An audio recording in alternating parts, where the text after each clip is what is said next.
we're really motivated by one of two forces: avoid or approach.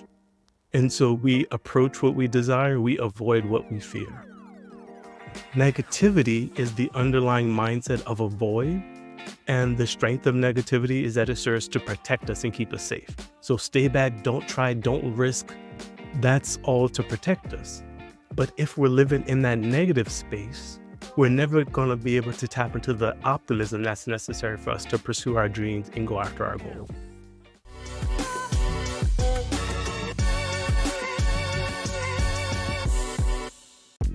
What if we could dissolve most of our problems by focusing on the feelings of joy and peace instead of focusing on the problems themselves?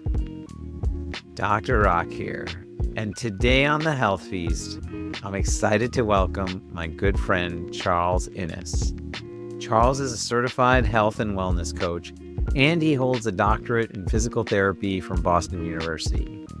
Charles is really an expert in cultivating optimism and mental wellness, and his passion for positive psychology has led him to help countless individuals transform their lives.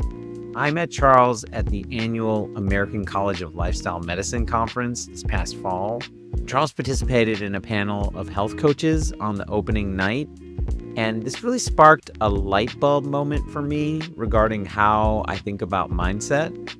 His insights were enlightening and inspiring, and I'm super excited that we get to delve into them today. Charles is genuinely one of the most affable and humble people I have ever met. He is a perpetual optimist, and his positive energy radiates from him, and it's incredibly contagious. In today's episode, we delve into several key topics, including the power of mindset and how it affects our overall well-being.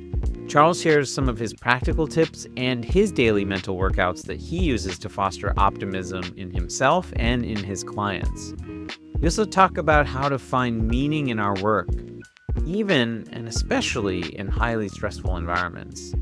Charles offers valuable insights on navigating work stress by shifting our perspective from seeing challenges as threats to viewing them as opportunities for growth.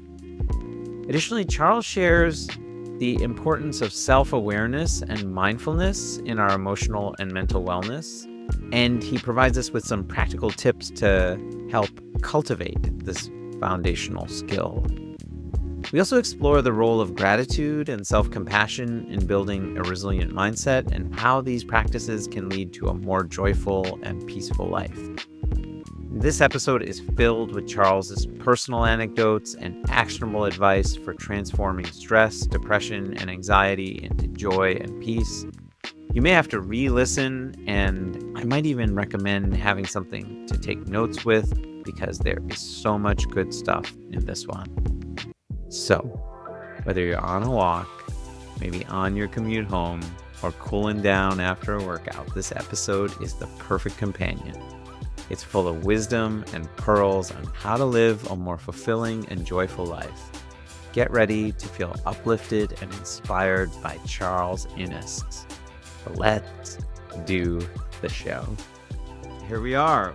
Charles, welcome to the Health Feast. It's such a privilege to have you here today. Absolutely. I'm glad to be here. Thanks for having me.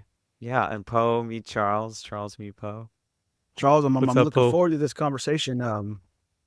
Rak was talking about it, and I was like, man, we interview a lot of different people. We have conversations with a lot of different people, and everybody brings a little bit of like their specialty. You know what I mean? Like their little superpower that they've been working on. You know, some of the people we talk to, man, they've been doing it for years. You know, so it's really, for me, I find it just sort of like, really interesting that I get to, meet everybody. So thank you for being here today.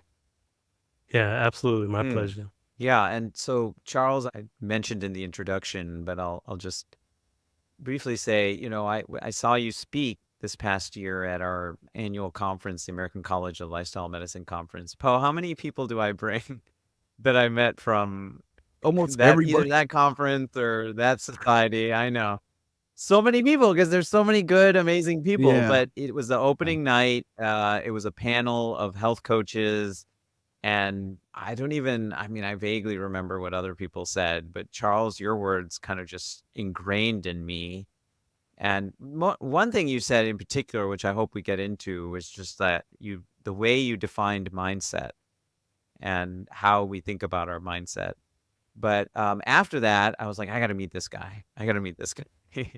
But I mean, I think the universe it wasn't hard to, like, I felt like we were just constantly getting pulled in the same circles, and because there were a couple thousand people there. And at one point we like played hooky and left the conference with another friend, and we went and got like smoothies, and that was like honestly one of the highlights for me, was just spending time and getting to know you. And I felt more uplifted and positive just knowing you. So I was like, oh, Po, we gotta get this guy, gotta meet this guy. And it's been a few months of attempts. This is the third attempt, but here you are. So just really, really excited to have you here today. Yeah, absolutely. Like you said, the universe kind of conspired that we were in this big place and we just happened to be near each other. And then it worked out that we had the opportunity to connect, and hanging out with you kind of outside was a highlight for me too. Like, I feel like conferences are great for information, but they're also great for connection. So when I'm going to conferences nowadays, I'm kind of looking forward more to the connection than perhaps the information. So yeah, so it was a highlight, and I'm psyched that we can kind of keep the friendship rolling. That's right. Yeah. So for our listeners, just tell us what do you do exactly? Yeah, and so I'm a man of many talents, but if I had to kind of put it succinctly, I would say that I am an optimism and mental wellness coach. And I'm so passionate about trying to help hardworking professionals to transform their stress, depression, and anxiety into more positive emotions like joy, happiness, and peace. Well, that resonates, I think, with, well, I'll let Poe speak for himself, but like stress, depression, and anxiety, those are things that many of us deal with. I know I have dealt with in my own life. And so I'll be curious to hear and delve into how you help people do that. I'm Absolutely. curious, Charles, what gets someone into this line of work? Like, because I find it like, obviously I was involved with sports growing up, and you always think of coaches in that sort of frame, right? And over the Hmm. years, I've come to understand that, like, man, even some of the greatest athletes have coaches for different things, like whether that's, I mean, a nutritionist, that's a food coach, you know what I mean? You got For sure. skills coaches, you got, so, how does one like eventually get into this type of, I mean, I'm big on it, and I do work in a stressful environment. I've had downs in my life, and I feel like this is such a perfect segue into me moving forward, is just having this conversation with you. But I wanted to find out, like, how does one get into this? Like, did you fall upon it one day? Did someone inspire you? Did an event occur? Something that happened in your past that might have gotten you, like, motivated to get into this line of work? So kind of walk me through that. Yeah, yeah. I'll try to give the long story as short as I can. Like me, like you, I was an athlete growing up, so I had plenty coaches to play basketball, ran track, and was also captain of my high school bowling team. I also come from a family of teachers. And but going back to the athlete part, I was injured a lot and ended up meeting a physical therapist when I was a teenager. She helped me rehab my hip, got me back to sports. And so in my brain, I'm like, okay, this is how I'm going to help people. I'm going to use exercise to help people return to the activities they love. So I went off to study physical therapy at Boston University. And another one of my passions while I was going through PT school kind of evolved from teaching. And I thought, ooh, I think I want to be a motivational speaker. And so I kind of had this thing of being, this health professional slash motivational speaker. And so I started working as a physical therapist, personal trainer. And in that early part of my career, I was really obsessed with anatomy and physiology because I kind of assumed that the more I knew about how the body worked, the better I'd be able to advise people on what they should do to get better health. But then working in the clinic for a short time, I realized there was a huge difference between me personally knowing what someone should do and me being able to help someone to be motivated enough to follow through with the plan. And so that's kind of when my obsession switched from anatomy and physiology to coaching, psychology, and motivation. And we all know that knowledge that's not acted upon isn't as useful. And at that point, I kind of got lucky after spending a large part of my time in fitness and in rehab. I was hired as an on-site corporate wellness coach for employees at Blue Cross Blue Shield of Massachusetts, where I live. And so that was kind of like, okay, I have all this healthcare experience. I have all this fitness experience. I know kind of what to tell people about their body. But now I'm sitting in an office with someone and I have to have an effective conversation that gets them energized and motivated to make some behavior change. And so that was kind of the genesis of it. And for the past 10 plus years, I've been in corporate wellness, working one-on-one with individuals in corporate and also doing presentations for different organizations. That's awesome. That's interesting too, because I more recently over the years I've sustained a lot of injuries from work related injuries, and what I found is that the mental part of it, which is where I think what you're saying, right, the toughest part to overcome is the mental thing. It's like, yeah, at some point, the injuries will heal, but it's like it's the thought of like, man, will I ever be able to go back to what I used to do? I find that to be one of the biggest hurdles of my life, to be quite honest. It's that like, man, this sort of idea that like, once you injure a body part or multiple body parts, you're kind of stuck. You go, I mean, for me, from personal experience, is that you go into like a depression state where you think of what was, and then you start thinking of what is. Like, what am I going to be able to do? So I'm so glad we get to talk to you about this today. And I'm just so interested in like, what have you found in your life's work that, that are helping people, your clients, and to sort of kind of get over that hurdle and to get over those challenges. For sure. Yeah, absolutely. And I feel like it's a perfect segue because as I was sitting across the table talking to people about their health and wellness goals, one thing that kind of clicked in my mind, and it was that if people came in and they were overly down and pessimistic, they never had the energy or the motivation to actually do anything about their goals.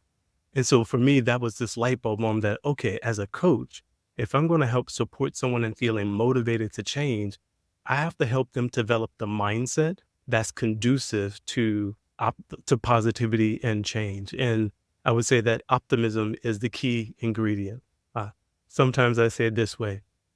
A person without optimism or hope is like a car with a dead battery. You can talk to it. You can yell at it. Right. You can plead with it to start. But if there is no juice, if there is no spark, a person like a car will just stay in park.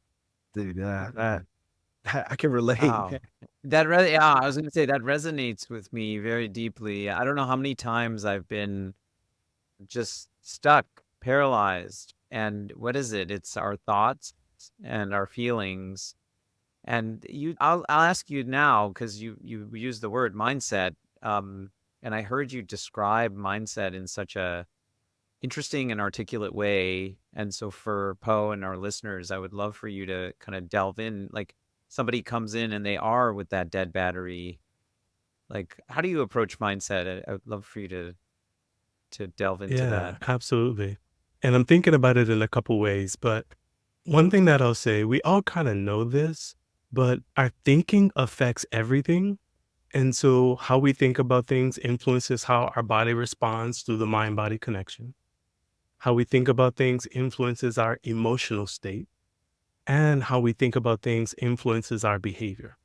And so again, we kind of all know that mindset is just key to everything because thinking affects everything.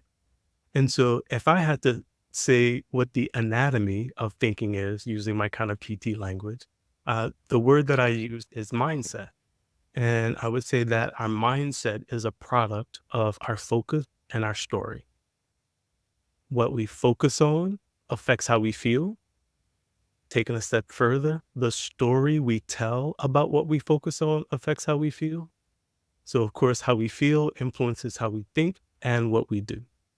And so if we are trying to help someone to change their behavior, we often do better when we kind of trace backwards and analyze how they're thinking about and approaching the situation. And really simple about behavior and motivation, we're really motivated by one of two forces: avoid or approach. And so we approach what we desire, we avoid what we fear. Negativity is the underlying mindset of avoid, And the strength of negativity is that it serves to protect us and keep us safe. So stay back, don't try, don't risk. That's all to protect us. But if we're living in that negative space, we're never going to be able to tap into the optimism that's necessary for us to pursue our dreams and go after our goal. And so again, creating a positive mindset or being more optimistic is what we need to go after our goal. And really simply, what I'd say is if we think about focus, questions tend to direct our focus. And so if we ask a negative question, it'll tend to direct our focus in a negative way. If we ask a positive question, it'll direct our focus in a different way. And so from a behavior change perspective, if we ask the question like, what are all the obstacles that I'm going to face on the road to my goal? If we ask that type of question, we're just going to start stacking up all these obstacles. And then we're going to have this big old mountain in front of us. And then we're going to be like, oh man, obstacles, obstacles, obstacles. No thanks, I'm out. But if we ask a different question like, what are my hopes and my dreams? How would I like my life to change? When have I been successful in the past? What skills or strengths do I have that I can use? What resources or support can I lean on to be successful? Now, as we're thinking about our vision and our hope and our strengths and our successes and the people we got that have our back, that's going to serve to make us feel like, all right, maybe I can do this thing. And so as a coach, I spend a lot of time talking to people about their vision. And then I lean into appreciative inquiry, asking some positive questions to start getting them to think, all right, this is what I want.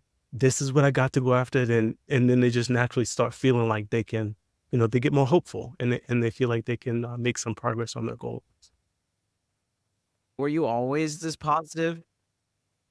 Like, did you, when you were younger, like you said, you went through injuries, you were an athlete, you went through injuries, like the tendency for a lot of people is to sort of focus on the negative. And was there somebody or someone or influences in your life that sort of taught you like, no, actually, there's a better way to approach life?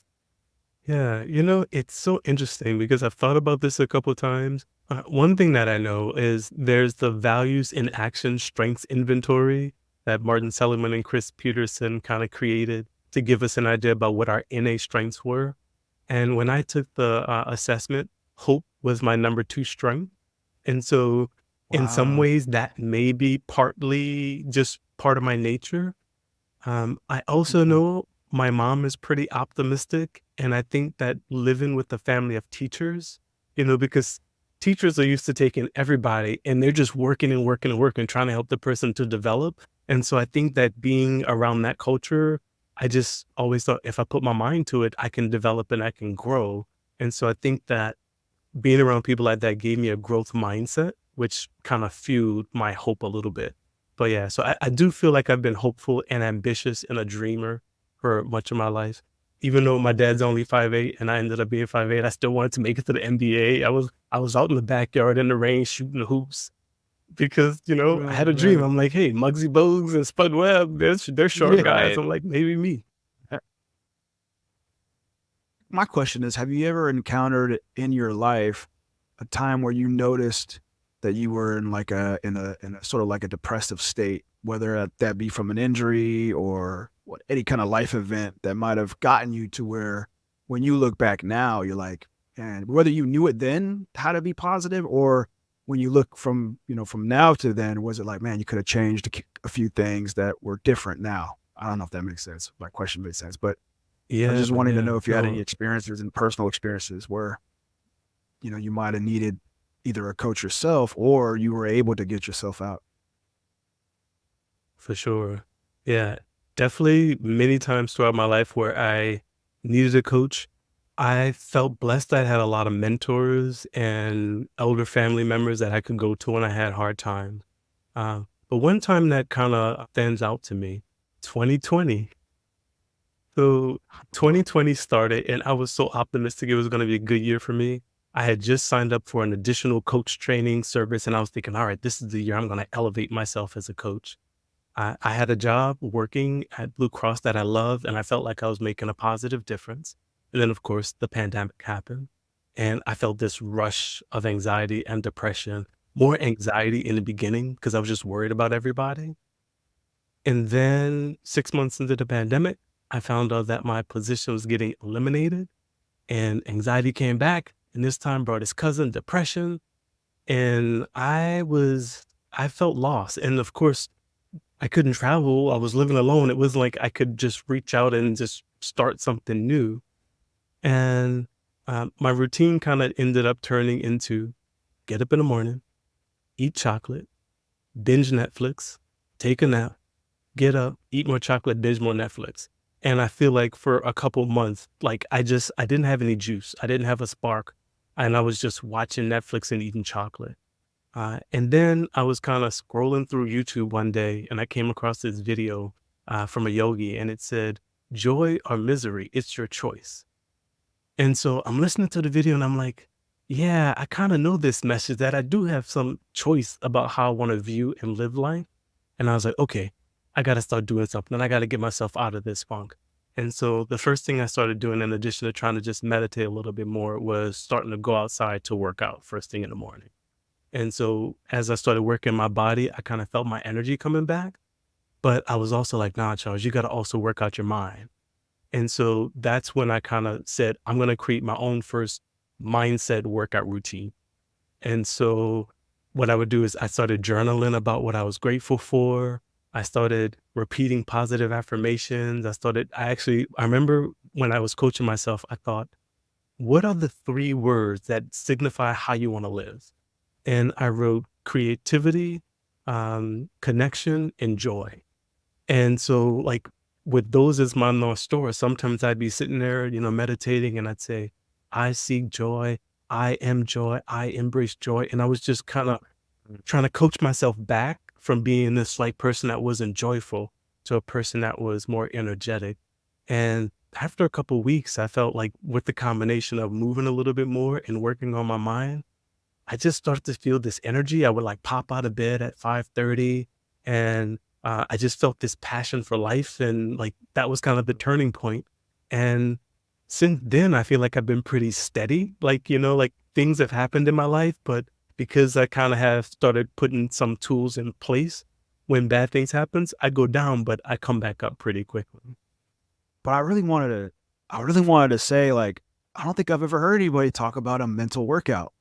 Like, I don't think that's like a really good idea. Like the idea of, you got to do a physical workout, right? Like that's one way to look at it. But a mental workout is that's a different concept that I didn't really think about, because I was just, while you were talking, I was thinking, a lot of times, especially if you have a stressful work, if you're working out or you work in a stressful environment, when you get home, the last thing you want to do is thinking about a mental workout. Like you just want to like check out, really. Your brain just wants to check out. But I would assume that if you're healthy in your mental workouts that help your brain and to encounter when you have times of stress or times of depression, and for me, I suffer from depression too. So I never heard of that before. And a lot of times it's associated with go outside, like actions you have to do, whether that's get outside, get in the sun. Mhm. But I've never heard anybody refer to like the mental workout that you should be doing too. Like you're saying, journaling helps, I was like, wow. So Yeah, can you talk a little bit about that? Because I'm really interested in that.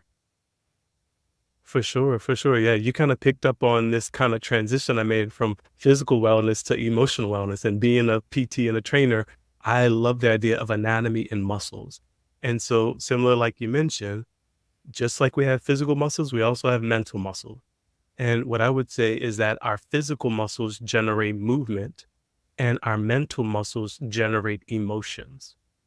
And so if we Mm, think about our mental muscles, we can divide them into 2 categories, optimism muscles and pessimism muscles. hmm. Pessimism muscles will generate negative emotions and optimism muscles will generate positive emotions. So if we are trying to feel more positive emotions, then we have to work out the mental muscles, AKA thinking patterns that generate those emotions. And one of the simple optimism muscles, I kind of say there's 3 core optimism muscles. Number 1 is gratitude. Number 2 is self-appreciation. And number 3 is appreciation of others. So it's basically gratitude is let's practice looking for the good in life. Self-appreciation, let's practice looking for the good in ourselves. Appreciation of others, let's practice looking for the good in other people. And so if we take any of those, but we can start with gratitude, there's been tons of studies showing that when people practice gratitude, it tends to elevate their well-being and decrease their symptoms of depression.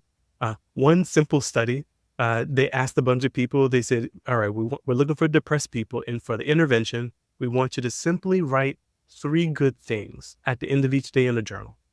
And they did that for 6 weeks. So all they did, take 3 to 5 minutes, write 3 good things. At the end of the 6 weeks, the people who were depressed, many of them had an elevation in their symptoms and they started feeling less depressed and happier. And one of the beautiful things about this study is that people stopped formally practicing gratitude after those 6 weeks. They followed up with them months and months later. Their mental well-being was still elevated. And so part of the beauty of training your mind is that our patterns of thinking are habits, just like our physical habit. So if you can get in the habit of looking for the good, once you kind of develop that habit pattern of thinking, it can keep serving you over and over and over again. And so, and again, it kind of makes sense if we think about gratitude and depression. If we go through life constantly looking at what I don't have, what I lack in my life, what I'm frustrated about, what I hate about the world, what's not going well, we're going to feel like crap. But if we just ask the opposite question, what's going well? What's good in my life? What's present? What do I appreciate about my situation? Then that will just tend to elevate how we feel. So again, it's that simple kind of focus question. And so again, gratitude as an optimism muscle is trying to train ourselves to focus a little bit more on the good that's in our lives. Charles, I'm curious in reference to that, like so many people with depression, myself included, Poe included, like will do therapy. And a lot of times in therapy, it is like sort of reliving, or it's like thinking about like what has gone wrong and what is causing you to have this situation. A lot of times I would feel, it depends on the therapist. I'm sure there are therapists that focus on like the positive and solutions, but a lot of times I feel like talking about those things just over and over again doesn't necessarily get you out of it. I mean, what you're saying is so fascinating because it's really not at all addressing the problems necessarily. It's really focusing on the good things and the solutions. Yeah, absolutely. And there are different people will practice coaching and therapy in many different ways. And sometimes it's described that therapy is finding people who are suffering and trying to help them to suffer less. And then once we get them to that place where they're suffering less, then coaching sometimes is viewed as what gets them to thriving. That's the way some of the positive psychologists might describe this continuum of care. And for me, I tend to just think about the thriving part, like a lot of the positive psychologists. And interestingly, there's a theory called appreciative inquiry. It's a developmental theory.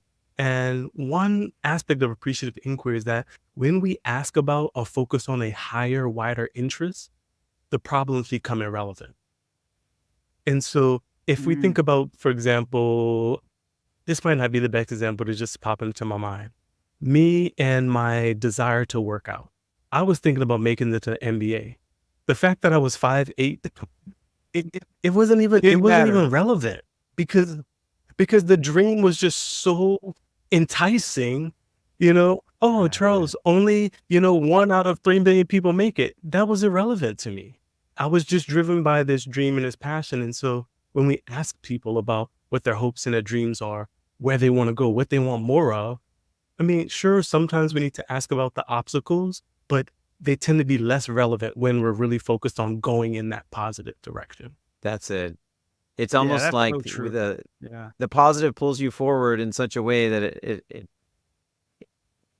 not that it makes like the bad things in your life or things that have happened to you irrelevant. I don't think they're irrelevant. I'm curious your take on like trauma, for example, like people who have experienced trauma. In one might say, well, I can't just focus on the positive because there's sometimes I hear there's this feeling like I'm broken or there's something that has really negatively impacted me in such a severe way that I have to address that before I can. I like what you said about therapy, like reducing suffering to the point where you can finally get to coaching. But I'm curious, do you believe that? Like, or do you believe that people, even people who are in really dire situations, can just sort of start to focus on the positive and start thriving? Yeah. What I'd say is everyone's different. And I respect anybody who is showing up to serve and uplift others, like whatever methodology they're using. And so, and what I'd say is that when we think about people who suffer trauma, I'll stick with a positive psychology leaning. Um, there is a large batch of research on the concept of post-traumatic growth. And when we actually look at populations, we actually find that most of the time, the majority of people who go through something hard grow from it. So it is true, post-traumatic stress is a thing, and some people go through something hard and they do have like a very traumatic, follow-up or, experience because of that. Response. Yeah. But it's also true that a lot of people can go through something hard and they grow from it. And so as a coach, I try to look at my client and I try to look for what's there and I try to nurture the possibilities more so than potentially the things that are challenged or broken. So there are times when I may encounter a client and they may feel or we come to the conclusion that they need some deeper work from someone who specializes more in trauma. But again, my first message to anyone that suffers something hard is that, it's okay to hurt. It's okay to be suffering. And I actually say this about optimism because I know that sometimes people think about toxic positivity. And what I would say is that there are 4 keys to effective positivity, effective optimism. And um, it has to be heartfelt. It has to be personally chosen. It has to be in the right dose and it has to be at the right time. Okay. So I can't tell you how to feel. You may be going through something and I might want to come and give you some silver lining. Oh, but if you look at this, it's going to be more effective when you define your own silver linings. And so I know that's one way that people who are suffering from trauma suffer further because everyone wants to tell them, what to embrace as positive, but Yeah. it's more effective when it's heartfelt and when we are choosing it. And then the right time, right dose thing. Um, I know you're a physician, and one of the things that lifestyle medicine physicians are trying to get all their patients to do is to exercise. And walking is one of the greatest forms of exercise. It has so many benefits we could, list them for hours and hours. But after you have foot surgery, that's not the time to start walking. When you have foot surgery, you need to rest your foot. Then once your foot heals, then you can use walking as rehab. And then as you heal past that, you can use walking as fitness. And so I would say the same thing for emotions. When we lose a loved one, that might not be the time that we start trying to jump straight to feeling positive. That might be the time to honor our sadness. It might be the time to remember and think about the valuable thing that we lost. And then as we heal emotionally, then that's when we need positivity and mindset training to rehab our mind till we get to that more positive place where we feel strong emotionally.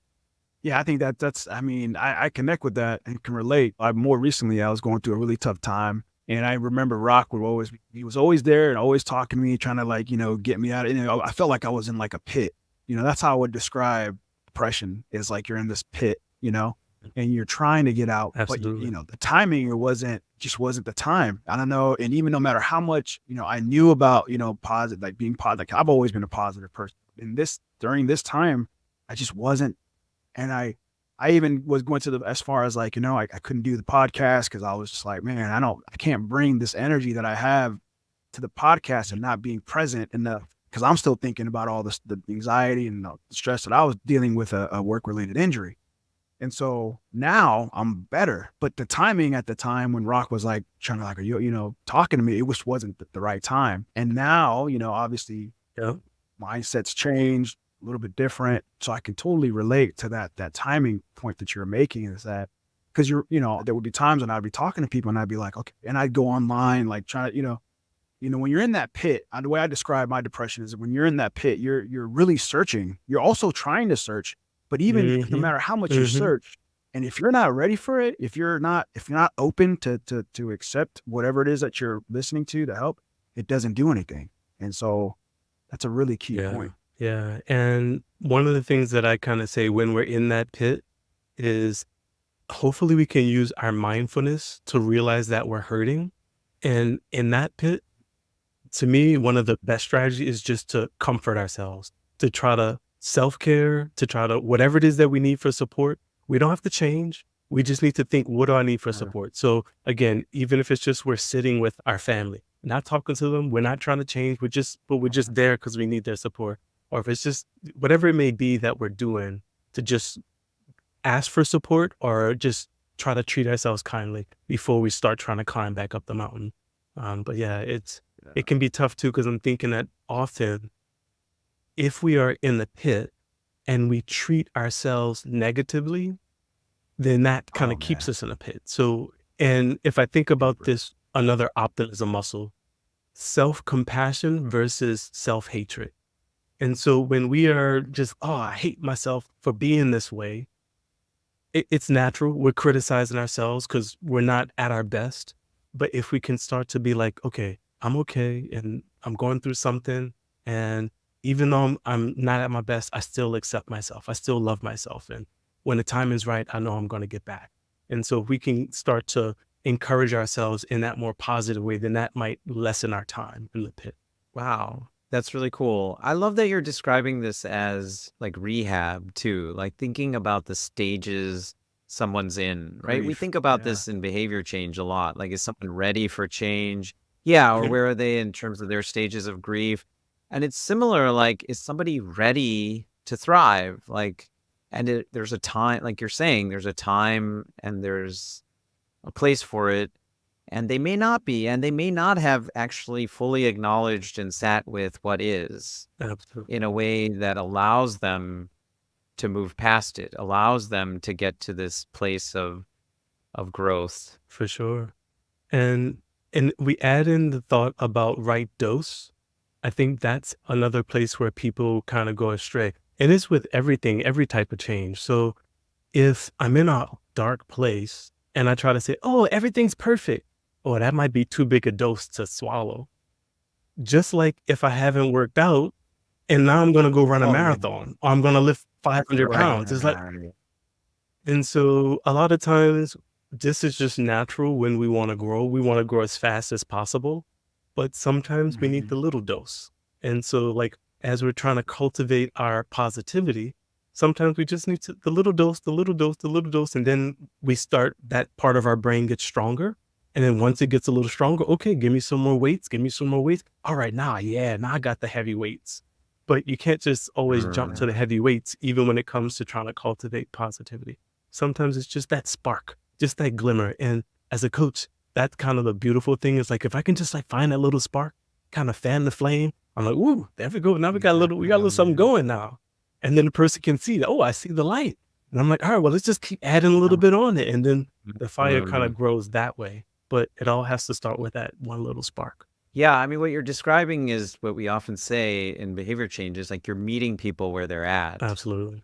right? You're meeting people where they're at, and then it's like I mean, we had so many guests I think have talked about, like health coaches have talked about small changes beget more small changes, beget those larger changes, but you never get to those big changes until you start with that little spark. And yeah, and then I like how you said that, fan that flame.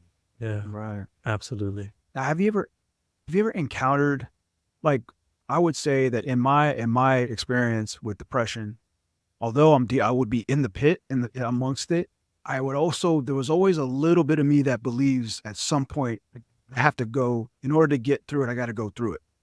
You know what I mean? Like, in order to get through it, I need to Mhm. go through it. Is what I would say, right?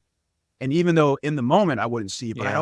I always thought like, man, I know at some point it's gonna heal. At some point, I'm gonna get back to being able to work out and all this stuff. Have you ever encountered someone that might not have that? Like, like they don't see that part yet. And if you have you ever, like, what did you have to do to kind of like find that flame or find that little thing I guess it would have to be getting to Yeah. know them, right? Like really diving deep into like who they are. Cause I was like, cause I mean, I've encountered whether it be friends or even coworkers or family that are like, just, they're not positive at all. But I'm like, and Right, I'm thinking, man, their kind pessimism of muzzle. pessimistic. Yeah, their pessimism muzzles are so strong. Like Right. like Like, overwork their pessimism muscles. Yeah. and I'm sure we might have listeners too Yeah. that are like, And I don't see the world like that, like I'm the other side. I think the world is dark and you know what I mean? So like, what would you say to that? And do you believe that even amongst that type of personality or that type of person that they still have a little bit of, that spark of positivity in them? yeah, absolutely. For me personally, I always have hope. And in coaching, sometimes we use this phrase, my faith is greater than your doubt. And so the person comes in, they have doubts, they're skeptical, they don't have hope, whatever it is. But I'm like, I try to hold this positive presence. So maybe I can be a little bit of a beacon. And I will say this, like, I also recognize that I may not be able to help everybody to reach their ultimate goals, but I go into every interaction just believing that there's a chance that something positive can happen. And so, like you mentioned, it does take talking to them a little bit to kind of figure out who they are. But, and again, like I always say this, in a motivational interview or coaching session, there may be lots of questions, but something as simple that just, it could be like, I'm just going to use this as a question. Someone's in a hard place. I'm like, if you could wave a magic wand and make your life a certain way, what would you hope for? And so then it kind of takes it away, because I think sometimes what happens when someone's in a hard place is they start thinking practically. And so, well, what can I Mm. practically do? And well, I'm not capable of doing a lot. So then that also messes with their vision and dreaming muscles. So I'm just like, hey, we're just thinking a little bit. Magic wand, you could wave it. What would you hope for? And then they'll start saying, oh, well, this, and that. And I'm like, all right, so that will start to get them thinking about a little bit. Well, yeah, and they may not still at the moment think that they can do it, but when they start articulating what they wish for, that might be the thing that just gives me some idea about their values. And then I kind of know maybe how to guide them so that we can help them connect with their values in a way that's positive and hopeful. I love that you said you can serve as a beacon. Yeah, Right. like you can serve as a Yeah. beacon. And I think you told me this, Charles. You were saying, I think your father said this to you when you were like, "Oh, I want to motivate people," right? Yeah. And he said, what did he say? He was like, I said, Dad, I remember I was 23. He had just come up to visit, and I'm like, Dad, I want to be a motivational speaker when I grow up. And he's like, I don't think you can motivate anyone. I'm like, but no, Dad, I know I'm still young and I'm getting better. But when I teach class, everyone says it's to motivate. He's like, but I don't think you can motivate anyone. And after a little back and forth, he's like, I'm not saying it because I don't think you're good at what you're doing. But if you look at the Latin root for the word motivation, movere, it means to move. And he's like, even if you threaten somebody with violence, put a gun to their head, they still have to move themselves.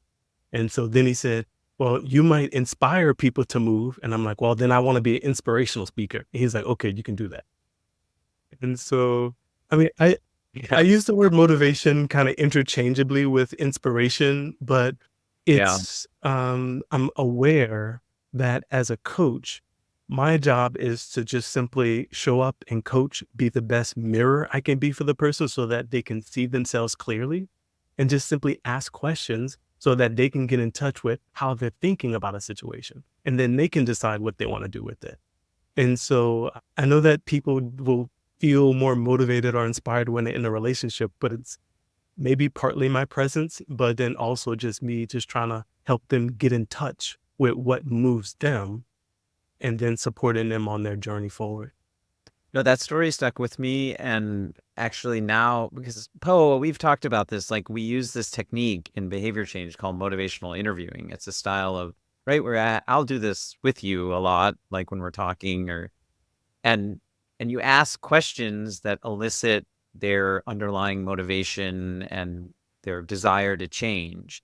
But now I think of it as inspirational interviewing, really, because after you told me that, Charles, because it's like I'm not the one unless you physically push something we're Yeah. not doing Correct. right. Yeah. Yeah. You are igniting that that flame within them, and then they're the ones moving. So yeah, I mean, you could use the words interchangeably, but I love how your dad kind of set you straight at a young age. Yeah, yeah, yeah. And it's helpful for the I'll helpers because sometimes the helpers feel like they have to control people. And as you know, one of the principles in motivational interviewing and coaching is self-determination. And so when we feel free and autonomous to make our own choices, it supports our highest level of intrinsic motivation. And so when a helper feels like I have to control and force and tell the person, then that actually can work against them changing. And so it is good for a helper to be mindful that they're showing up to support, but in the end, it's the responsibility of the person they're working with to take the steps and to achieve the results. And so I know that we don't all of our helping relationships aren't that way, but I feel like it's a way I can show up that's a little bit more supportive in a different way.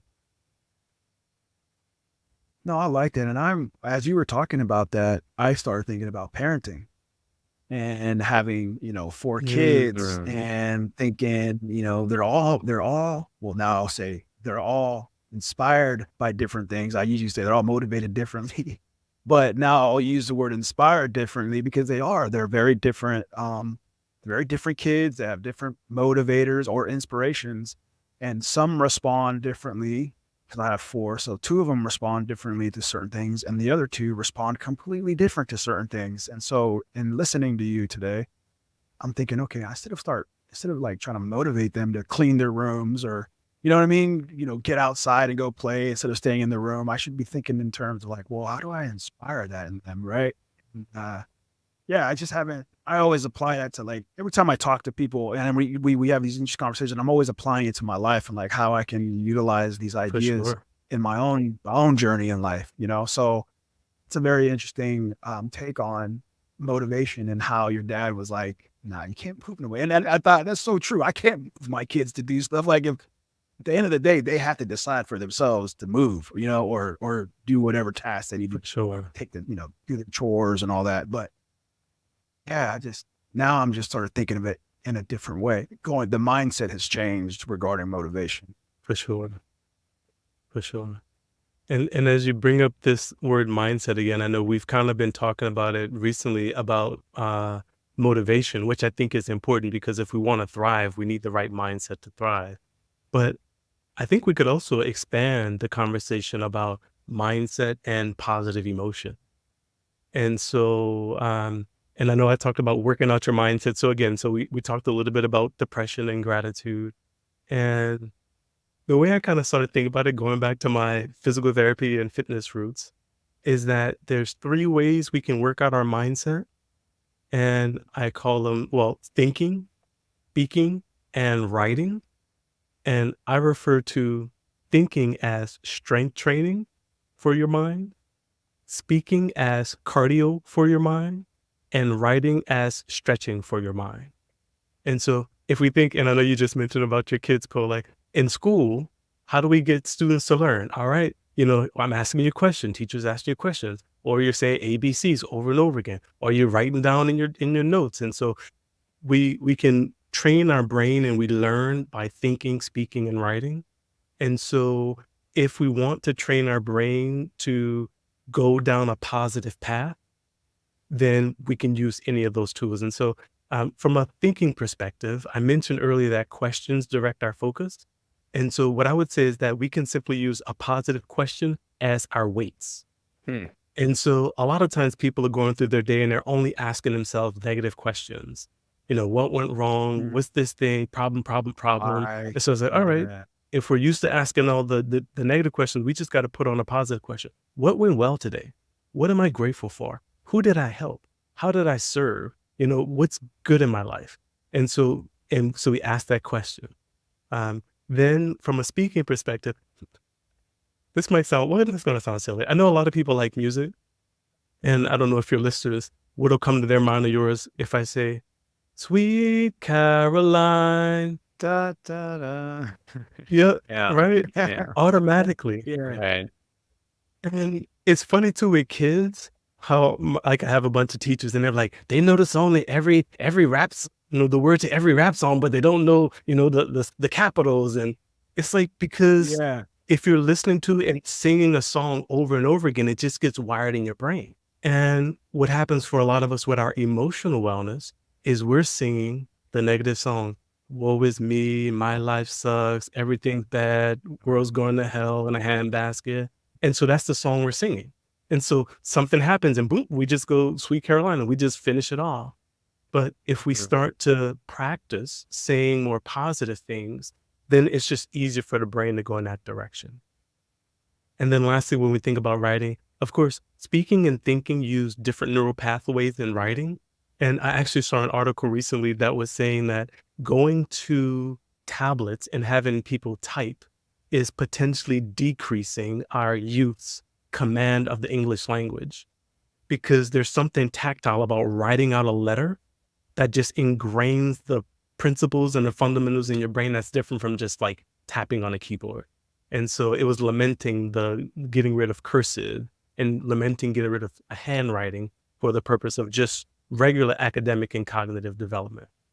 And so if I take these three things and just apply them really quickly to like a muscle like gratitude. So, all right, we got the mental muscles that generate the positive emotions like gratitude. So we could do this little workout. We can start off with some strength training, just simply by taking 1 minute to think about the answer to the positive question, what am I grateful for? After we've thought about that, strength train for our mindset, we could then repeat some affirmations. We might say something like, there are good things in my life.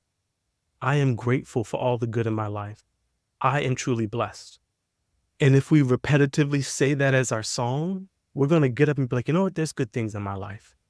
And so after repeating the affirmations, then we can sit down and just write down in our journal, what am I grateful for? And we just write down 1 to 3 things. And the beauty of this type of workout is it takes 3 to 5 minutes.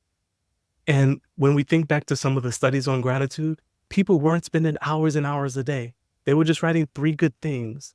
And just that couple minutes of focusing on trying to cultivate the pattern of looking for the good had a significant effect on their emotional wellness. And so for me, I sometimes get more excited about emotional wellness because I don't have to tell anybody to go to the gym for an hour.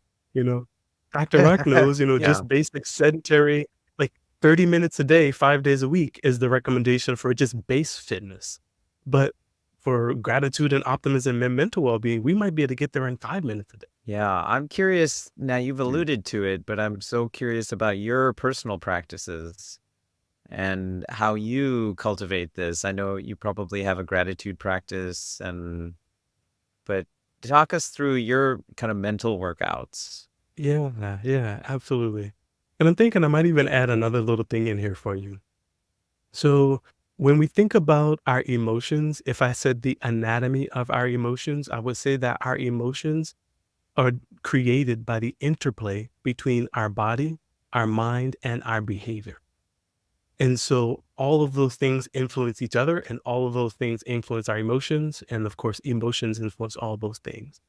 And so I'm mentioning that because when our body is in a more pleasant and positive physical state, it's way more likely that our brain will more easily generate a positive emotion. So it's part of the reason why psychiatrists are now saying that we can't separate physical health from mental health. And we all know one of the most recommended cures for depression is exercise. And so what I would say is that sometimes what I'm doing to take care of my mind is taking care of my body. And so personally, I try to exercise almost every day. I don't necessarily kill myself every day, but I try to intentionally move my body every day. One of my big things I kind of developed during the pandemic when the gyms were closed was going outside. First thing in the morning, there's a park near me. And so I do my pull-ups and my push-ups and a little running and some squats. And of course, being outside in nature is another thing that's good for our emotional state. Being in the sunlight just activates so many good feel-good chemicals. And so to me, if I could say like the one thing that's just like so impactful is if we can move outside in nature with people that we care about, it's really like the holy grail, because we get the connection, we get the exposure to the nature that does the feel good, we get the movement. And so I try to be really intentional about those, like that piece of it for my own just emotional well-being. Then if I think about behavior, one of the things that I try to do is I try to flow. And so I try to lean into my hobbies, and I also try to connect. And so like those are things that I love game night. Like that's my thing. And so I've been telling all my cousins and all my old college roommates, I'm like, yo, we got to get together to play cards. We got to get together to have game night, because I know that when I do game night, it's just my heart sings. And so this is going to sound so simple, but a lot of times the reason why adults aren't happy is we stop doing the things that make us happy. You know, when we're Sure. kids, we're playing basketball, we're on the chess team, we're in band, we're in dance, we're acting, we're doing all these things that just feed us. Then we graduate, we get a job, we get kids, and all of a sudden it's like, okay, all my hobbies got out the window. Why do I feel like crap? Because I'm not doing the That's things that so like true. fuel me. Yeah. Wow. Yeah. So Yeah. true. You're absolutely right. Yeah. And I'll say this too, like for me, when I think about emotional well-being, I try to keep it simple. So it's all right, let's just take care of our body in whatever way you feel is meaningful and enjoyable for you. Let's engage in some behaviors that just feed your soul and make your heart sing, whatever it is for you. And then also from a mind perspective. So I am trying to also consciously work on my mind. And so I have a gratitude journal, although my journal does change based on which muscle I'm trying to work. So if I'm trying to work on my own confidence and my pride and I'm trying to reassure myself, then I might start journaling about my contribution and what I appreciate about myself. So I might be like, oh, I gave a really good lecture. I had a really good coaching session. I was so patient with my mom. And so like sometimes it's not necessarily what I'm grateful for, but I'm just journaling what I appreciate about myself. Same thing if I'm trying to focus on connection, then I might be writing about what I appreciate about other people. Oh, my mom has such good fashion. Oh, my sister's so articulate when she wrote her poem. And so so I probably journal mostly around the three core optimism muscles. So gratitude, looking for the good in life, looking for the good in myself, and looking for the good in others. And I absolutely love listening to and repeating positive affirmation. Sometimes on my walk in the morning, I just pop in a little affirmation. Sometimes it's one that maybe I created in my own voice, and I'm just listening to myself saying, there are good things in my life. I'm truly blessed. Something great is going to happen today. And I just feel like listening to those messages, it's trained my brain to just think a little bit more like that. And so lots of different options for people as they want to try to figure out how to cultivate optimism for the purpose of either increasing their motivation or changing dramatically their emotional health. But those are some of the things that I kind of lean towards for my own emotional wellness.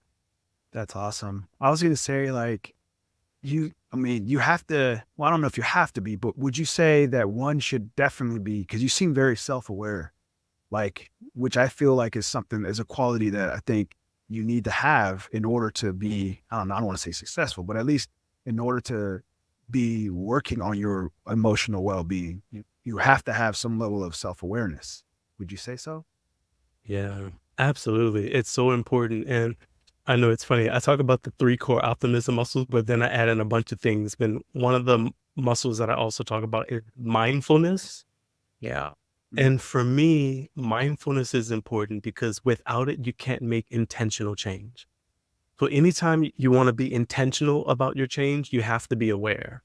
It's one of the benefits that people get when they come see a coach is the coach is like the mirror. It's like you may have something in your hair, you don't know it, but then the coach says, hey, look at you. You're like, oh, dang. And now that you see something, you can decide if you're going to leave it there or do something about it. And so there's definitely a level of awareness that we all need. And I think that, again, in coaching, we talk about being the mirror.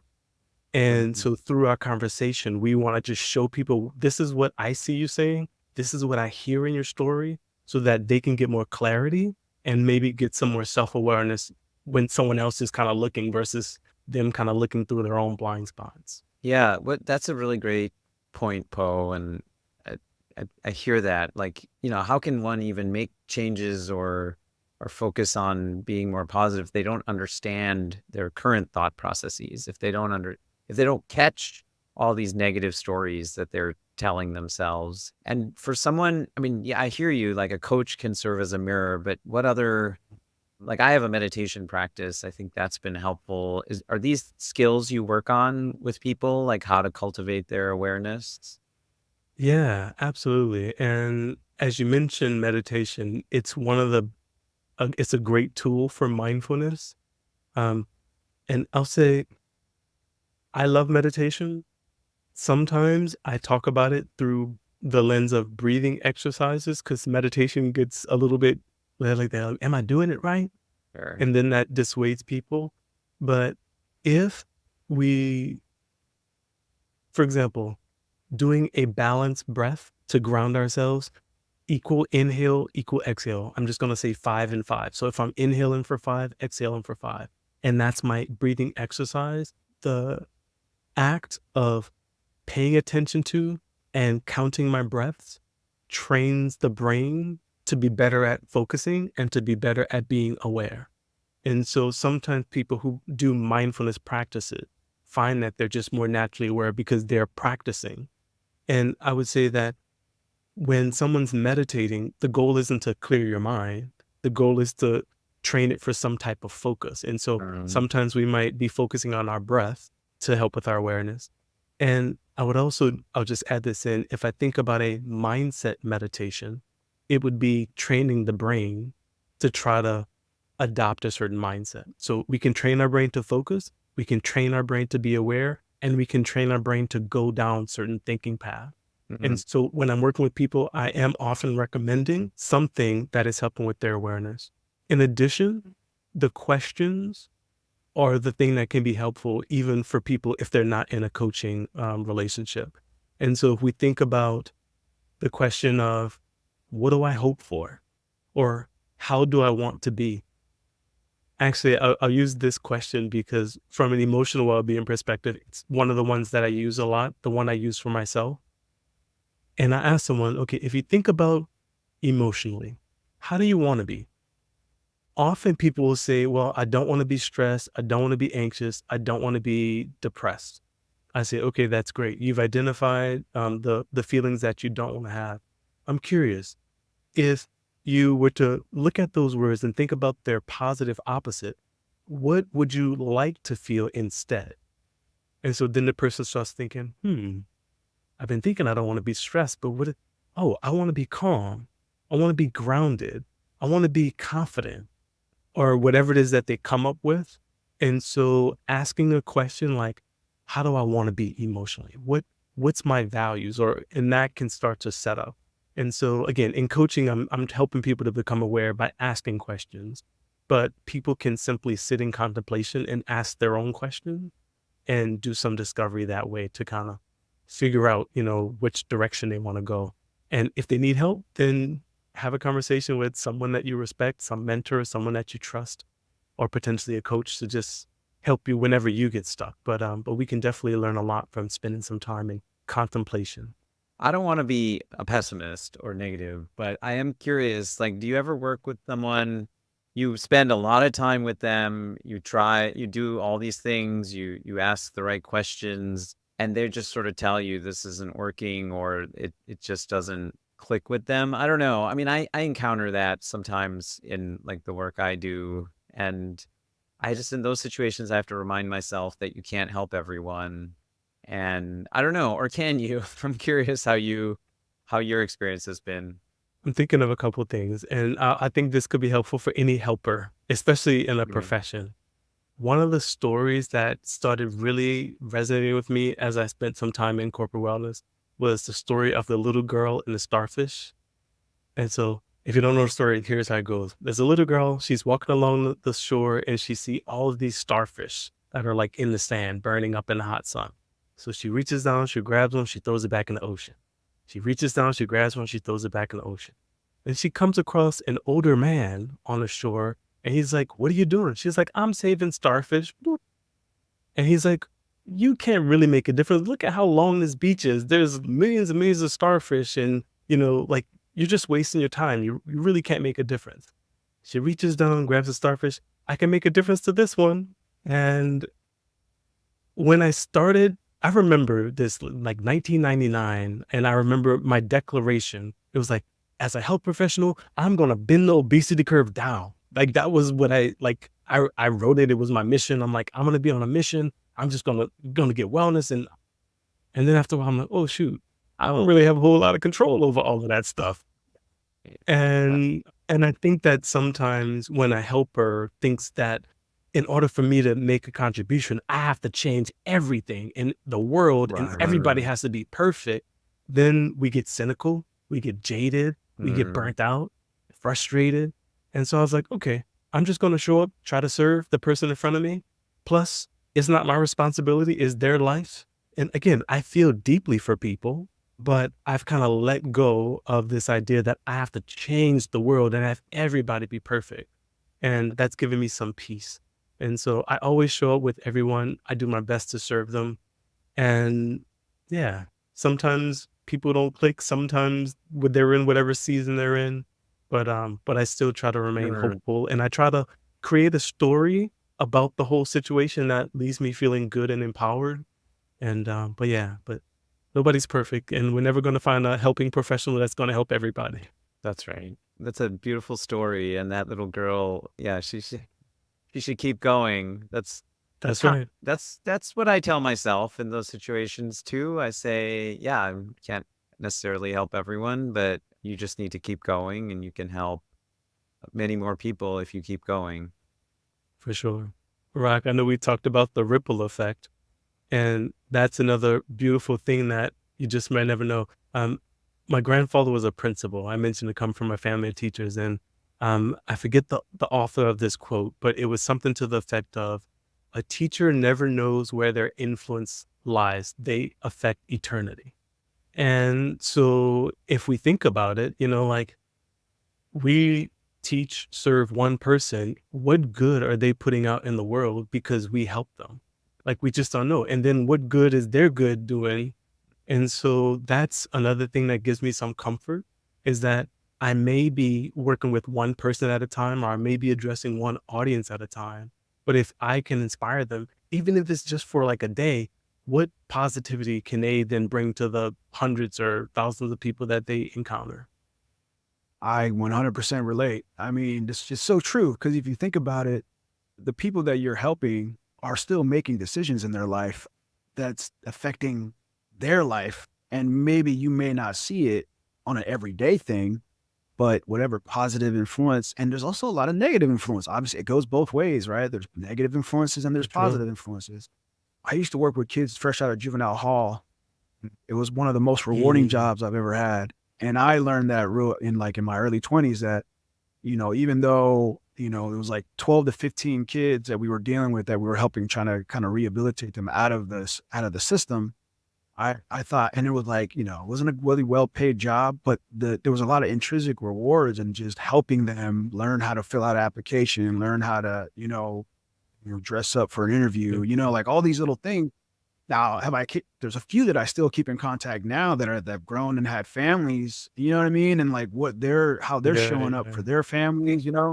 So yeah, I relate to that starfish story. And, and you're right. It is that. And sometimes, your mind, if you're not doing the mental wellness workouts that you're just describing, the cynicism can easily creep in, Yeah. when Yep. and it's really cunning that way, like, how it just if you're not, vigilant with your workouts and making sure that it can slowly creep in. Because, I mean, think of, like, how the effect of negativity, right? Like, how many Mhm, people mhm. are more inclined to share their bad experience at a restaurant than they are about the good places that they go Mm, to, like, Yep. Yep. things like Yelp are successful. I mean, apps like Yelp are successful because people are talking about the places not to go to. But I still believe though, and that the side where everybody's positive or that side is still, it's like having that faith that you're talking about and that hope, that it's possible, that I'm helping people in that manner. And even if it is one person, you don't see the effect years down the line. So Yeah. Yeah. You say so many good things, and you're so right about again, like the service that you did and how that supported, these young people coming out of like tough times. And so, yeah, they've yeah. gone on to do great things. And like you don't know this 15, 20 years ago, like how that's going to serve. But and what I'll say for us personally, if we think about our life satisfaction, I feel like a lot of people are depressed because they don't feel like they're making an impact.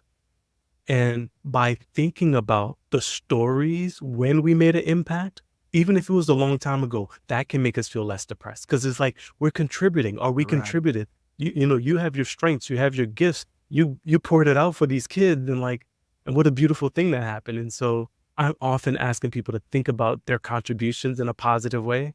Because again, if we feel like we're not Yeah. making a difference, we're gonna feel crappy. But if we can lean and think, well, but Right. when did I show up and uplift somebody? When did I support somebody? Who am I helping in my daily life? Who's like benefiting because I'm like me, and that can, get us to feel better. I know during the pandemic or even during tough times, they often say one of the best things we can do to feel better emotionally is to serve, and Yeah. even I've if we're heard getting that too. paid, it's still service, and so Still so yeah, serving. so I Yeah. appreciate you for sharing how you serve the community and help those youth. I'm curious, if people like your family and friends, if they feel like they can't complain around you. You know what? It's so funny because I'm such an open person, but I noticed this when I was in my first corporate wellness job. Like when I would walk in the cafeteria, everyone would be like, "Oh, don't look at what I'm eating." I'm like, "I'm not the food police." I'm like, "You can eat the French fries." I'm like, "That's your body. You're good." And so I know that for me, standing on my values and telling people what I value definitely is part of how I want to lead. And so, but I try to lead in a more attractive versus demanding way. So I'm not going Mhm. to go around and say, don't need that, think like this, you're doing wrong, you're doing wrong. That's not the way I choose to lead. I choose to lead by saying, here's my values, here's my thoughts. If this resonates with you, come join me. And so it's more an invitation for people to come. And as an optimist, I know that there is value in negativity. And so I can honor the negative. And if we think about it, negativity is an essential part of life. Again, the strength of it is that it protects us and keeps us safe. And so it has to be there. The challenge to our emotional wellness comes when we are just habitually negative. And so all we're doing is looking at the world through that negative lens. And I know Poe mentioned this when he was talking about Yelp. We do have a built in negativity bias, and that's because our brain evolved to help us to survive. We got to be on Mhm. eggshells to survive. Like, what's that? What's this? What's that? What's that? And so it's a natural tendency, but back to what you mentioned, right? We sometimes need mindfulness just to check in with the way we are habitually thinking about and approaching things. And then once we check in with our habits and we ask ourselves, where do I want to be? Then that's when we have the decision point. And in coaching, we call it developing discrepancy. So we ask someone, what do you want? Okay, this is what I want. This is where I'm at. Do I really want this thing? And if I really want this thing, I may have to change where I'm at. Or I have to admit to myself that I don't want that thing. And what generally happens is asking simply about goals and hopes starts people to shift because they say, this is what I want, but this is where I'm at. So if we think about emotionally, I want to be calm. I want to be peaceful. I want to be joyful. I want to be happy. I want to be grounded. I want to be confident. Whatever it is that someone wants. Okay, but where am I at? Okay. So, and then as a coach, then I would say, okay, let's just start thinking about the patterns of focus that we might practice shifting so that you can get what you want. Let's talk about the stories that we might want to recraft so that we get you to where you want. And so that's, and again, it's a really simple, straightforward process, not always easy to do because we are complex and our minds are complex. But thinking about what we want emotionally and then thinking about the focus or the story shifts that we might engage in to send us more down that path of what we're hoping for. So my question is, let's say you work in an environment that is highly, highly negative, and in this environment, it's cultural to like laugh. Like that's the way that most people in this environment who tend to deal with the negativity is through levity, through laughter. But they're still not covering a work environment that's just negative all day, every day, whether that's coming from the administrators, whether that's coming from the clients or the people that you work with, or even your coworkers. How does one, and we're talking 8 hours a day, maybe even 8 to 16 hours a day, you're constantly around it. What kind of mental routine, workout routine, mental and emotional workout routine does one, would you say, needs to do in order to be able to preserve your mental health and preserve your emotional well-being? I work in corrections. Okay. So that's my Okay. normal, Yeah. that's my normal day to day. So what I found, I got injured on the job, and what I found is that since I've been away, I'm way more emotional connected with my family, right? Prior to the injury, Mhm.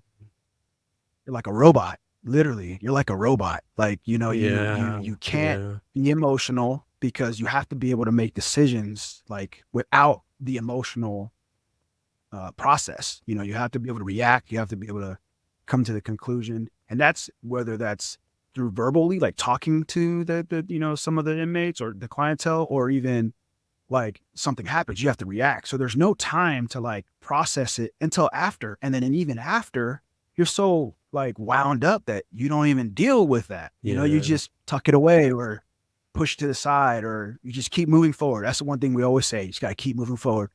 And what I've learned over this last year, it's like, man, sometimes yes, to get through it, you need to move forward, but you're not processing what just happened. You're not processing someone just got, Mhm. hurt, or someone. So, Mhm.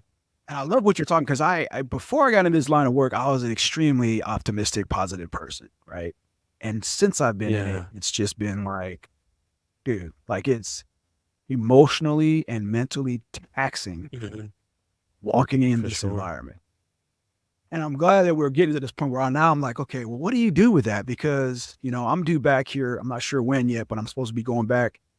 And I'm sort of preparing myself for that, for this, this like mental gauntlet is what I would call it. That's how I call it. It's like an Yeah. emotional and a, Yeah. and a, and a, and a mental gauntlet that I got to go back to, because it's still there. It still operates that Mhm. way. Like it's not, Yep. you know, it's a machine that continuously works. And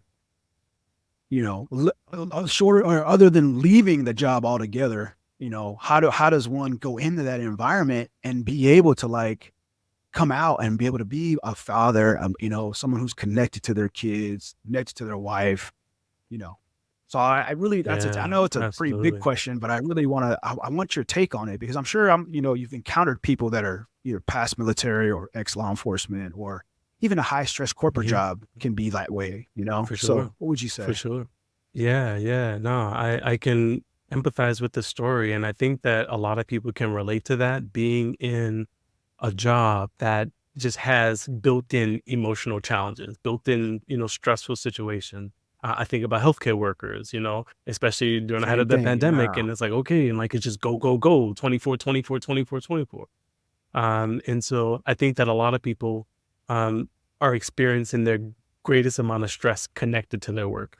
Well, I would say work and relationships, probably number one, number two, then maybe money, number three. But so yeah, so there are things that we have that can be ongoing. Uh, I'm gonna bring back this anatomy thing, and I'm gonna see if I can get there. I'm gonna use the word stress, and I'm gonna say the anatomy of stress. And what I would say is that our experience of stress is derived from three things: our situation, our body, and our mind. So obviously, if we're in a stressful situation and we can change it, it makes sense that we can change the situation to decrease our stress. But like you mentioned, Bo, most people can't quit their job. Most people can't fire their kid. So work and caregiving are just natural parts of life. And I'll say this too, like a lot of times people think that stress is negative, stress going to kill them. And one of the things I think that beats us up is that we have started to pathologize life. Everything's bad, everything's negative. Gluten's going to kill you. Water's going to kill you. Oxygen's going to kill you. Sugar's going to kill you. This is going to kill, like plants are going to kill you. Animals are going to kill you. Like it's just the smog's going to kill you. Electric emissions and so like so Yeah. Yeah. basically what happens is there's a lot of things that we've just said are negative, and if we have to encounter something that we label as negative, we will feel a negative emotion when we experience it. Simple thought. Like, so if you think about something like winter, I live in Boston. So many people say they hate winter. Guess what? Every time winter rolls around, it's a natural part of life, they're going to feel like crap because they hate it. It took me 25 years to not hate winter. And I feel so liberated, now I'm like, okay, it's just, he's not trying to hurt nobody, he's just coming around, once a year, like, Right. like all the other seasons. And so I know I'm going a little bit away from work, but I'm going to come back to work now. So there are certain things that we're going to experience in our life that are just natural parts of our life. If Right. we pathologize them or say negative stories about them, then that is going to set us up to feel more negative emotions when we experience them. From a work perspective, here are 3 potential shifts that we might make that changes our experience of stress at work. The first one is from threat to challenge. So if we're looking at a situation as a threat, we're going to tend to feel more anxious, more overwhelmed, or more fear. If we can look at the situation as a challenge, we'll tend to get energy and excitement, and we'll tend to want to rise to the challenge. Now, it's not saying that sometimes there aren't threats. And I know like in law enforcement or even in high healthcare, they're like, oh no, like this is serious. Like we got to get to it. But what I would say is that if we're labeling everything as a threat, then we're always going to feel this anxiety over our head. So it might be that if we have 100 things that are happening in our week, okay, and 90 of them are threats, can I get 50 of them to be threats? So now my overall attitude is just like maybe more even. And then maybe can I get like 60-40 where just, okay, this is a challenge versus a threat. So I still have threats, but just not have everything be perceived as a threat. And I think about that. I know I was talking to a group the other day when a lot of people, when their boss asks them to do something, threat, damn it, my boss asked me to do something. And it's like, and we freak out. It's like, and it's okay if initially threat is the first thing when they're asking us to do something, but it's like, okay, my boss asked me, I got talent, I have skills. This is a challenge, I can rise to it. And so if we can shift some of our threat challenges, that'll change our experience of stress in the workplace. Another one of the shifts is from hassle to uplift. And we can do that by going from from have to do something to get to do something. And I'll add another thing into this story. Meaning completely changes our experience of any situation. I'll tell you a little bit of a story study, and Dr. Rak probably knows this. There was a study on burnout in physicians at the University of Rochester in New York. They took 70 physicians who were extremely burnt out.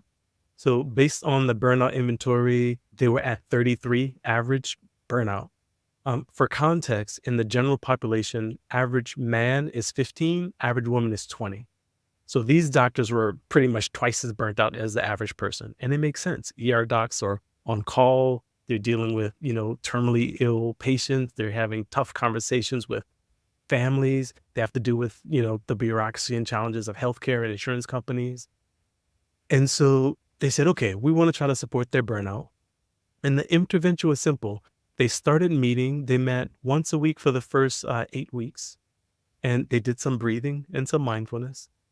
But they also started changing how they talked about their work. And they started asking each other, you had this hard conversation, you had this hard situation. What did you do to make a positive difference? And what made that situation meaningful and memorable? So now they were starting to look at the hard stuff through the lens of contribution and meaning. And I forget exactly what happened after the first 8 weeks, but there was a significant drop in the burnout in that first 2 months. And then they just met once a month for the next, 8 months. So it ended up being a year-long program. And the average score went down to 11. So you had these doctors, nothing about their situation changed. They still had the hard patients. They still had the overnights. They still had the bureaucracy, the challenging conversations. But when they looked at the hard thing through a lens of contribution and meaning, it changed their experience of it. And so what I'd say is that, again, not that we all have to say, oh, this is a perfect, meaningful situation, but if we can somehow find our strengths and our values in our work, it can make the work not necessarily be something that beats us down, and it can be something that more builds us up. And I'll say this, many people can remember a time where they worked like hell and it just made them feel good. It could have been getting a second degree in college. It could have been doing some athletic event. It could have been raising kids. So like we have these examples in our lives where we just like we're pouring blood, sweat, and tears into something. And it's like what we traded? No, we go back. We pour the blood, sweat, and tears in again, but it's because it was just so meaningful to us. Mm. And so I know everyone doesn't have the luxury to necessarily do work that they are perfectly fit for. But if we can find some meaning in our work, identify our values, think about how we're making a contribution, then that potentially just can change how we experience it. I just feel like there's people in my line of work that have been doing this job for like 40 years. And when you were talking about the concept of finding meaning in their job, to me, sort of changed the way, because in my mind, I'm thinking, I don't think I can do 40 years in corrections, man. That's a long time. But I was always curious to like, why do some officers do this for so long? And you just kind of nailed it. I think, I know I know a handful of guys that when I talk to them, they absolutely love what they do. And I'm always curious about it, but I think you just hit it on the dot. It's because they have found meaning in their work. One of my close coworkers, he's part of the union. And so I think he finds, meaning in being part of the union to fight for the officers. And you know what I mean? Like, so Absolutely. I completely can see now, like why some people can only do 10 years and then some people can do 42, it's just over that time period, they found their mindset has either shifted or they just found meaning in the work that they do. And so, yeah, that makes a lot of sense. And I'm curious, Poe, so like for you, what do you feel are like the parts of the job that are most meaningful to you? Like what's the thing that you're like, yeah, this is meaningful to me about my You know job? what, man? So I appreciate you asking, but I feel like it's the service. You talk about being in service. To Mhm. me, from when I first started, to me, the idea of being in service to my community, doing a job that is, it's a dirty job. It's a job that nobody wants to do. Because nobody, when they're in elementary school, I want to be a prison guard when I get. Nobody says that. You don't hear that. Most people want to be firemen, right? Doctors. But nobody ever says they want to get into correction. So that's what got me through, is like knowing that it's a service, knowing that it's a tough job. I mean, the divorce rates are high, the suicide rates are high, and you take that and you say, okay, well, somebody's got to do it. See, that's the other part I say is like, I'll say to myself, Yeah, well, yeah. somebody's got to do it. That's will be me. But over the Mhm. years, I'm starting to learn like, man, it's been a detriment to my health physically. Like it's caused all kinds of health conditions. And so I think right now, I would say in this last over a year now, I'm working on that narrative about how I feel about the job, and also like Mhm. recreating the narrative. Like I might need to get out of it. That's the honest truth. Like it might be time to start recreating Yeah. myself and trying to figure out what other skills that I can be working on. So I don't know if that answers your question, but yeah. Yeah, yeah, no, absolutely. And that makes a lot of sense. And I'll go back just to like when I mentioned when we think about stress, situation, body, or mind, sometimes we have to change the situation. But if we can't change the situation, then we just think, okay, what can I do to take care of my body and what can I do to take care of my mind? Um, and as you were describing it, I can tell like some of your strengths. You have this a sense of leadership. I feel like there's this compassion and kindness even. And I know people don't often think about corrections officers as being kind, but like I get this sense that again, like you want to pour out for the community, even if it Yeah. compromises your own. And so yeah, so Yeah. those are really great traits, and I really appreciate that about you. Yeah, Poe, I think you struggle with this a lot, and you're you're such a kind he is a very kind and generous and good person, and sometimes it feels like you to protect yourself in that environment, you can't be that way. Like I've heard you say that Yeah. to me. Like it's almost like you have to be a different person. Oh, anyway, okay. What do we want to talk about?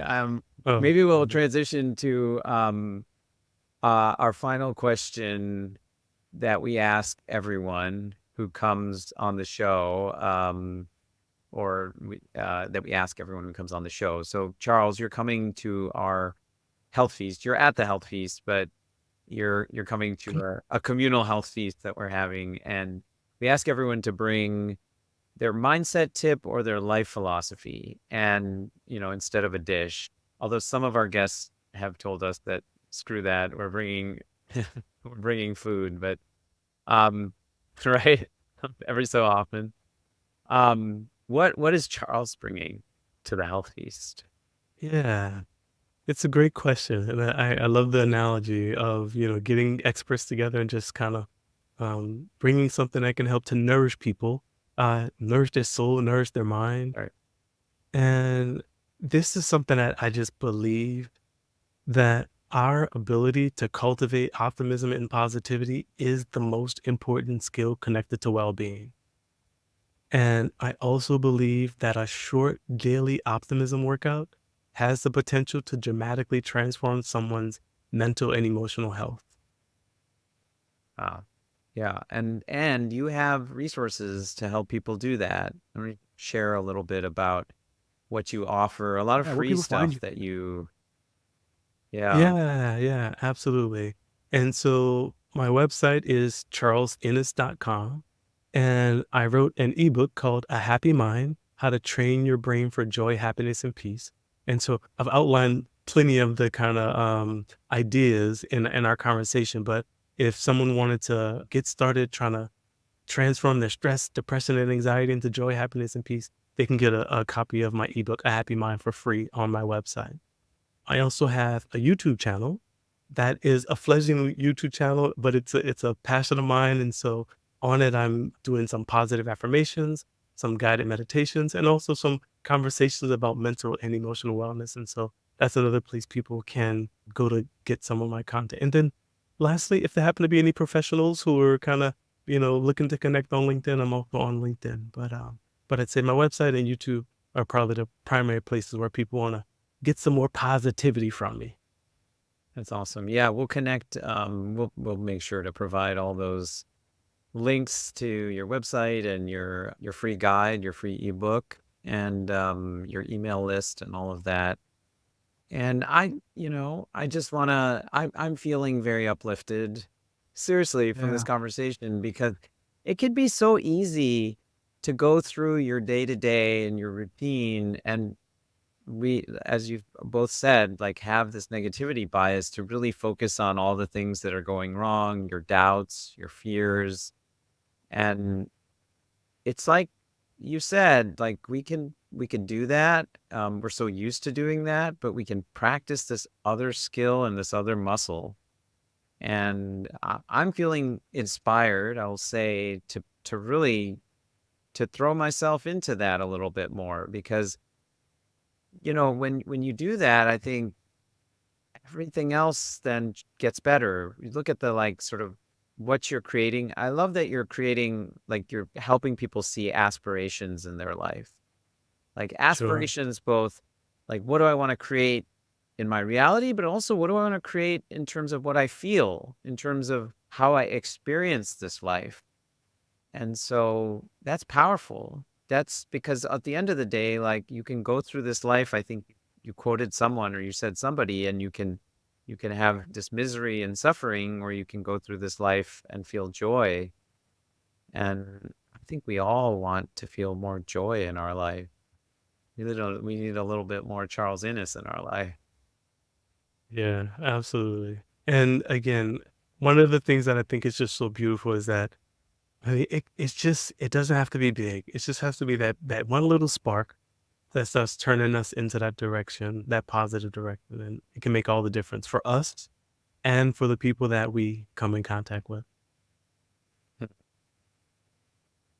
Thank you, Charles. I mean, definitely, you've kind of inspired me to start thinking of it. Not only in just my own personal life, like the concept of doing mental and wellness workouts is that's a big one that hit me today. And then also, motivation versus inspiration, definitely a little tweak and understanding, like, you can't force anybody to move, but you can, if you can inspire them to move, that's actually a better approach. Um, and then also, obviously with being in a depression and then and understanding that, just little tiny, if you're just hopeful, if I believe that I'm going to be able to get out of the depression, it'll eventually happen. And it takes however long it takes, it's going to take that, before I can start feeling better and whatnot. But yeah, I just want to thank you. I'm going to look up your YouTube channel and start binge watching some of your content after this. There you go. There you I'm about go. to say, Being with you the might find your zen. You're gonna be in the corrections and just be like, they'll be like, "What happened to Poe? He looks so zen now." And I was like, "I'm good. Good things in my life." Awesome. Well, right. thank you so much, Charles. It's really, it's really a privilege to have you on. I really appreciate you coming on. I also just really appreciate your friendship. And I know we talk periodically, and every time I talk to you, I feel uplifted and more motivated. And yeah, it's a relationship that I'm really grateful for. So thank you. Yeah, and the feeling is mutual. Like I said, I'm appreciative of the opportunity. I'm glad you introduced me to your boy Poe, and I'm really happy that I got a chance to spend some time with y'all. And this is definitely going in my gratitude journal tonight. Oh, awesome.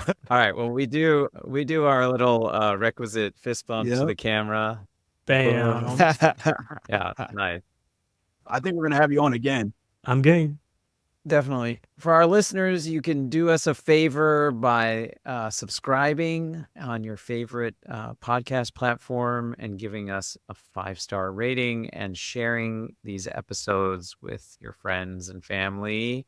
And we can also have questions directed to us at our website, thehealthfeast.com. Until next time, live well and rock on. Appreciate all of you, and we'll see you back here at the Health Feast.